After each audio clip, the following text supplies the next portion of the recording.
John Calvin, on Psalm 25, verses 1 through 3.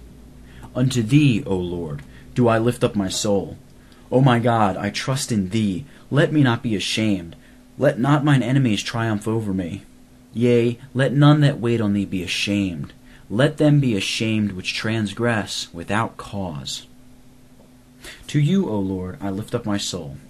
The psalmist declares at the very outset that he is not driven here and there after the manner of the ungodly, but that he directs all his desires and prayers to God alone. Nothing is more inconsistent with true and sincere prayer to God than to waver and gaze about as the heathen do for some help from the world, and at the same time to forsake God, or not to betake ourselves directly to His guardianship and protection. In order to strengthen the hope of obtaining his request, he declares what is of the greatest importance in prayer, and that he had his hope fixed in God, and that he was not ensnared by the allurements of the world, or prevented from lifting up his soul fully and unfeignedly to God.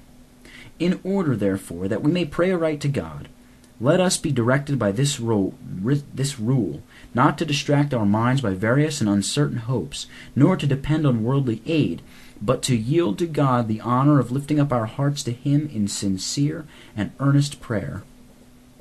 In You I trust, O my God. Do not let me be put to shame, nor let my enemies triumph over me. By the word trust, David confirms that faith and hope are added as the cause of such an effect, namely, the lifting up of the soul.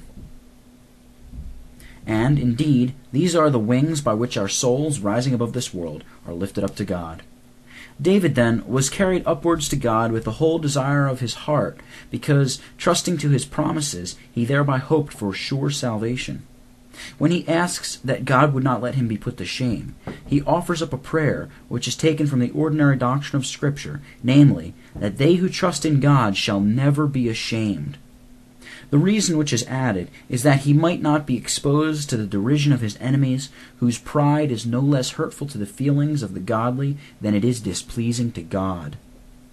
No one whose hope is in You will ever be put to shame, but they will be put to shame who are treacherous without excuse.